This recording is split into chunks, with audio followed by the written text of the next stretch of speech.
Guys, कुछ points हैं जो आपके लिए इम्पोर्टेंट थे। तो मोस्ट ऑफ टाइम क्या होता है, कुछ डेटा ऐसे होते हैं ना, जैसे हमने थर्ड पार्टी एपीआई यूज़ की थी तो कुछ इनपुट हम उसमें पास कर रहे थे, राइट। तो मुझे लगा कि शायद ये पॉइंट्स आपको क्लियर होना चाहिए कि ये होता क्या है। अदरवाइज अगर ये क्लियर नहीं है तो आपको जब डेटा पास करते हो किसी भी एपीआई में, तो उसका मतलब क्या होता है आपको समझ में नहीं आता। ठीक है।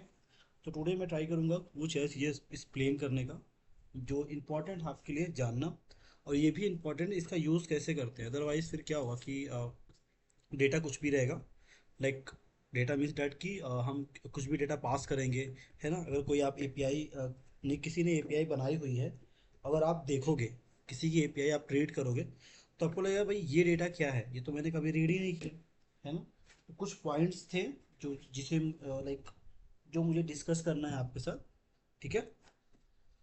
अभी तक आपने जो डेटा भेजा था ना, देखो ध्यान से देना कि जो अभी तक आप क्या कर रहे थे, अभी तक जो डेटा आप भेज रहे थे ना, वो बॉडी से जा रहा था। ठीक है। वो है ना, वो कहाँ जा रहा है, बॉडी से। तो जो भी आपने डेटा अभी तक भेजा है वो सारा डेटा किससे गया, वो सारा डेटा बॉडी में गया है। ठीक है, किस में गया, वो डेटा बॉडी में जाता था। जैसे आपने पोस्टमैन यूज़ किया होगा, तो डेटा ये एरे ऑफ ऑब्जेक्ट बनाते हो। ठीक है। अच्छा, एक एक प्रॉब्लम आती है, मैं उस प्रॉब्लम को भी आपको एक्सप्लेन कर देता हूँ। कभी भी ना, देखो, कभी भी अगर रिक्वेस्ट डॉट बॉडी अगर आपको एम टी आती है, ठीक है, जबकि आपने क्या यूज़ करके रखा हुआ है, एक्सप्रेस। ये समझो पहले कि रिक्वेस्ट डॉट बॉडी कहाँ कहाँ एम टी आती है।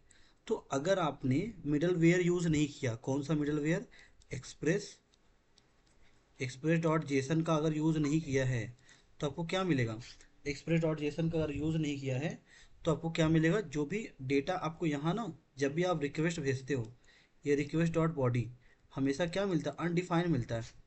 क्या मिलता है, अनडिफाइंड, है ना। अगर आपने इसका यूज़ नहीं किया है, तो रिक्वेस्ट डॉट बॉडी जो होती है वो अनडिफाइंड मिलती है, राइट। तो इसके लिए हम क्या यूज़ करते हैं, उसके लिए हम यूज़ करते हैं एक्सप्रेस डॉट जेसन। एक मिडल वेयर है। ये मिडल वेयर क्या करता है, ये मिडल वेयर हमारे जेसन जो डेटा होता है, जो जो पोस्टमैन से डेटा आता है, उसको कन्वर्ट कर देता है। ठीक है, यानी जो भी उसको अलाउ करता है, सिंपल सी लैंग्वेज बोले तो उसको अलाउ करता है। क्या अलाउ करता है, कि आप रिक्वेस्ट डॉट बॉडी में जो भी डेटा आप भेज रहे हो वो जेसन में आ जाए। ठीक है, जेसन डेटा यहाँ पार्स हो जाए, है ना। दूसरी प्रॉब्लम तब आती है अगर आपने देखा होगा कि एक्सप्रेस आपने यूज़ भी किया है, एक्सप्रेस डॉट जेसन आपने यूज़ भी किया है, और फिर भी आपका रिक्वेस्ट डॉट बॉडी आपको एरर दे रहा है ना, तो ये प्रॉब्लम आपकी पोस्टमैन की हो सकती है। पोस्टमैन में एक पोस्टमैन में क्या, पोस्टमैन आपको जेसन चूज़ करना पड़ेगा। अगर गलती से आपने टेक्स्ट कुछ भी यूज़ कर लिया है, तो ये आपको नहीं देगा। ये मैं आपको दिखा देता हूँ कि क्या होगा, देखो। ये तो एपीआई टेस्टिंग का है, हमारा पोस्टमैन, है ना। पोस्टमैन। ठीक है, चलो हम एक एपीआई करते हैं, ये हमारा डेटा है, राइट। ये हमारे कुछ एक एपीआई बनी हुई है, राइट। तो अगर आपने बॉडी यूज़ किया, अब बॉडी में ये तो जेसन फॉर्मेट है ना। अगर गलती से आपने ये टेक्स्ट फॉर्मेट यूज़ कर लिया, ठीक है, तो देखो लग तो जेसन की तरह ही रहा है।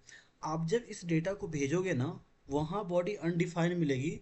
भले ही आपने एक्सप्रेस डॉट जेसन यूज़ क्यों ना, कोई फ़र्क नहीं पड़ता। इसको आपको चूज़ करना पड़ेगा, और यहाँ चूज़ करना पड़ेगा भाई हम क्या यूज़ करें, जेसन फॉर्मेट। तो आपको यहाँ जेसन फॉर्मेट लिखना पड़ेगा, तभी डेटा आपको वहाँ जाकर मिलेगा। अदरवाइज एक्सप्रेस डॉट जेसन भी आपने यूज़ किया तब भी आपको नहीं मिलेगा। ठीक है, एक प्रॉब्लम सॉल्व है। तो ये मेजर प्रॉब्लम आई, ये आप ध्यान रखना, ठीक है। तो हमेशा आपको जेसन ही पास करना है। क्या पास करना है, हमेशा जेसन। तो अगर देखो ये H T M L X M L JavaScript, ये आपको नहीं पास करना है। ना तो टेक्स्ट फॉर्मेट पास, अगर टेक्स्ट पास करोगे वो स्ट्रिंग बेस्ड डेटा आपको लेगा। तो आपको जेसन पास करना था कि ये जेसन, और हमने Jason dot express dot JSON का यूज़ कर दिया है, जो डेटा कन्वर्ट करेगा ऑब्जेक्ट में, बस वहाँ से आप डेटा ले सकते हो। तो ये इतना सा होता है, ये कभी कभी आपको प्रॉब्लम देगा, तो मुझे लगा कि आपको बता देना चाहिए। ठीक है, आपने नेक्स्ट पॉइंट पर आते हैं, है ना। नेक्स्ट पॉइंट क्या था हमारा, नेक्स्ट पॉइंट ये है कि आपने देखा होगा कि हम क्या करते हैं, जैसे इसको रिक्वेस्ट डॉट परम एक होता है। अब रिक्वेस्ट डॉट परम क्या होता है, देखो, जैसे हमने ये लोकल होस्ट किया, है ना, लोकल होस्ट ये 8000 पर चला स्लैश किया, फिर हमने यूज़र लिखा, यूज़र स्लैश, अब यूज़र लिखा 1 2 3, ये मैंने लिख दिया। ठीक है, ये लोकल होस्ट है, ये इसका पोर्ट नंबर है, इससे कोई फर्क नहीं पड़ता। ये यूज़र है हमारा, क्या है, यूज़र। और हमने लिखा 1 2 3, ये क्या है, ये यूज़र की आईडी हो गई। अब इस यूज़र की आईडी को हम कैसे निकालेंगे, यानी जब इसकी एपीआई बनाएंगे तो कैसे बनेगा। तो आपको बनाना पड़ेगा, जैसे आपने ऐप बनाया होगा, ऐप डॉट गेट किया आपने, है ना, स्लैश यूज़र कर लिया, यूज़र, और यहाँ पर डॉट लगाकर आईडी पास करना पड़ेगा। क्या पास करना पड़ेगा, ये आईडी। ठीक है, ये आईडी आपको पास करना पड़ेगा, क्यों, क्योंकि इसी आईडी के बेस पर ये डेटा निकलता है, जिसको क्या बोलते हैं, रिक्वेस्ट डॉट परम, रिक्वेस्ट डॉट परम। ठीक है, रिक्वेस्ट डॉट परम्स, ठीक है, क्या बोलते हैं हम, रिक्वेस्ट डॉट परम। मैं बताता हूँ इसका मतलब क्या बोला हूँ मैं। एक बैकएंड ओपन कर लेते हैं हम। तो हमारा ये एक बैकएंड है, ठीक है। हम एक बैकएंड में देखो ऐप डॉट जेएस में जाओ, या फिर हम अपने ऑथ कंट्रोलर के अंदर जाते हैं। ये मेरा एक ऑथ कंट्रोलर बना हुआ है, ठीक है। मिडल वेयर के अंदर आ जाओ, middleware auth dot routes करके है। ये मैंने राउट्स कुछ बना के रखे हुए। अगर मुझे एक डेटा कुछ और भी बनाना है, जैसे ऑथ राउटर, है ना, डॉट गेट करके हम बना रहे हैं, ठीक है, गेट करके बना रहे हैं। अब हमें लगना है भाई कि एक आईडी पर ना, आईडी आईडी जैसे यूज़र हो गया, यूज़र स्लैश, तो हम बोल रहे हैं इसकी आईडी पर ये डेटा हमें मिले। तो ये आईडी पर हम निकालना चाहते हैं, तो हमें क्या क्या यूज़ करना पड़ेगा, एक रिक्वेस्ट, और हमें यहाँ पर रिस्पॉन्स ले लेता हूँ, राइट। तो ये मैंने यूज़ कर लिया। तो मैं क्या कर सकता हूँ कि ये जो रिक्वेस्ट है, इसके अंदर जो आईडी आई है ना, जब भी किसी यूआरएल डेटा आता है, वो पूरा स्ट्रिंग फॉर्मेट में रहता है, तो उसको कन्वर्ट करना पड़ता है। लेट आईडी हम ऐसा कर सकते हैं, पार्स इंट। क्या होता है पार्सिंट, पार्सिंट होता है जो किसी भी डेटा को कन्वर्ट करता है, किसको, स्ट्रिंग में, सॉरी नंबर में, ठीक है। तो रिक्वेस्ट डॉट परम्स, है ना, परम्स हम यूज़ करेंगे। अब परम्स में क्या था, आईडी, क्योंकि देखो जब हमने ये बनाया हुआ था, तो हमने क्या रखा हुआ था यहाँ पर, वन सेकेंड, यहाँ पर है ना, यहाँ पर देखो हमने आईडी रखी हुई थी, ठीक है। जैसे अगर पोस्टमैन में आऊँ, अब पोस्टमैन में आने के बाद मैं इसका यूज़ करता हूँ, एक लोकल होस्ट, ये हमारा है, ठीक है, ये हमारा है। हमने एक राउट बनाया, देखो हमने यूज़र लिखा हुआ, यूज़र बस साइनअप है। अगर साइनअप के बाद मैंने 1 2 3 पास कर दिया, है ना, जैसे यूज़र है, यूज़र मेरा सेम है, तो यूज़र के बाद अगर मैंने साइनअप 1 2 3 पास कर दिया, और मैं अपने कोड में आता हूँ यहाँ पर, ठीक है, यहाँ पर आता हूँ, और देखो ये साइनअप मैंने बनाया हुआ है ना, ये साइनअप मैंने बनाया हुआ। मैं यहाँ एक साइनअप और बना लेता हूँ, क्योंकि कीवर्ड तो सेम होगा ना, कीवर्ड विदाउट कीवर्ड तो राउट पाएगा ही नहीं। तो जैसे यूज़र ये आईडी है, तो अगर ये यूज़र है और ये आईडी है, ऑलरेडी चूंकि मैंने यूज़र बनाकर रखा हुआ है, यहाँ पर देखो, अगर आप यहाँ पर सर्वर डॉट जे एस में जाओगे, तो ये देखो एक राउट मैंने कॉल करके रखा हुआ है, ठीक है। ये रहा आपका, अगर दिखेगा तो। अच्छा मैंने यूज़ नहीं किया क्या, कोई बात नहीं, हम यूज़ कर लेते हैं, कोई दिक्कत नहीं है। ये हो गया हमारा, डेटा हो गया, डीबी हो गया, कनेक्शन, ये देखो। तो यूज़र में हमने स्लैश यूज़र किया हुआ, ये ऑथ राउट्स है, ठीक है। तो हम एक डमी का राउट्स बना लें, ऐप डॉट गेट, ठीक है, ये गेट बना लेते हैं, और हम फैक्ट्री यूज़ कर लेते हैं, ताकि ये डेटा हमें मिल जाए। तो ये इसको कॉपी कर लेते हैं, इतना, ये हमने कॉपी कर लिया, है ना। अब यहाँ हमने पास कर दिया इसको। अब मैं ये बोल रहा हूँ कि भाई अगर जब भी क्या, जब भी यूज़र के बाद मुझे निकालना आईडी, है ना, स्लैश आईडी कर दिया, आईडी, तो ये डेटा क्या मिलेगा, मुझे आईडी मिलेगी इसकी, रिक्वेस्ट, और ये रिस्पॉन्स, ठीक है।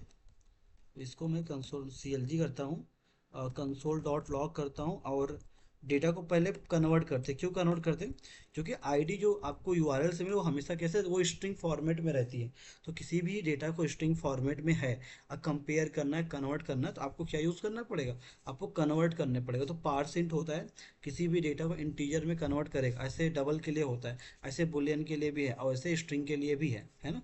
तो ऐसे होता है। तो हमने किया आईडी कर लिया, हमने किया पार्स इंट, तो पार्स पार्स इंट यूज किया हमने, है ना, parse int, parse parse int, ये रहा, ये हमने पार्स इंट यूज कर लिया। अब हम क्या बोलेंगे, रिक्वेस्ट डॉट परम्स, जो परम्स में डॉट आईडी हमने पास किया है, वो डेटा हमारा आ जाए, और यही हम उसको रिटर्न कर देते हैं, ठीक है। यानी रिस्पॉन्स डॉट स्टेटस बना देते हैं, स्टेटस 200, है ना, 200 कर देते हैं, डॉट जेसन, जेसन में हम इसी आईडी को भेज देते हैं, ठीक है। तो बस हमें ये देखना है कि आईडी को निकालते कैसे हैं, राइट। तो हमने ये बना लिया। तो आप भी ऐसे डेटाबेस के साथ काम कर सकते हो, तो आईडी जब निकल गई है, तो आईडी को प्रोसीड करो, है ना। तो एक काम करते हैं, इसको एक बार रन करके देखते हैं कि हमारा npm रन स्टार्ट करके है, देखते हैं स्क्रिप्ट मिसिंग है, हमारे पास ऐसी कोई स्क्रिप्ट नहीं है। स्टार्ट नोड सर्वर है, ठीक है कोई बात नहीं। npm रन स्टार्ट हमने किया, नोड में हमारा स्टार्ट हो गया। तो हमने कुछ ज़्यादा कोड लिख दिया था। अच्छा विंस्टन हमारा, कोई बात नहीं, विंस्टन हमारा प्रॉब्लम कर रहा है, पढ़ लेते। लॉगर डॉट जे एस है, नोड में वार्निंग के लिए आ गया ये हमारा Winston Winston logger dot J S बनाया था हमने। अच्छा वार्निंग हमें नहीं चाहिए, हमें सिर्फ विंस्टन चाहिए, ठीक है सेट कर दिया। तो फिर से आ गया कि अच्छा कॉमा नहीं होना चाहिए, ठीक है ये भी सेट किया, तो मेरा ये ऐप चल गया, राइट सब कुछ सेट है।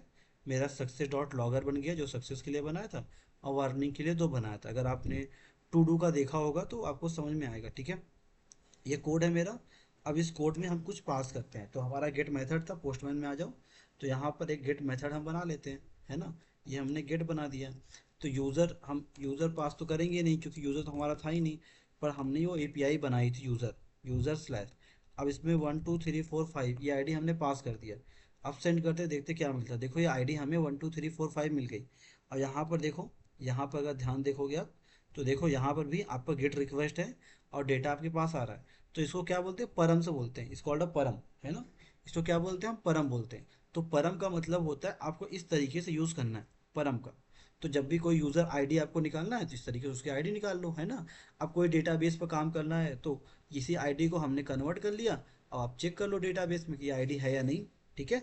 तो इसको परम्स बोलते हैं। सेकेंड जो हमारा है, इसे करके मैं अपलोड करूंगा। तो सेकेंड जो हमारा वो रहेगा क्यूरी पैरामीटर क्या होता है, ठीक है।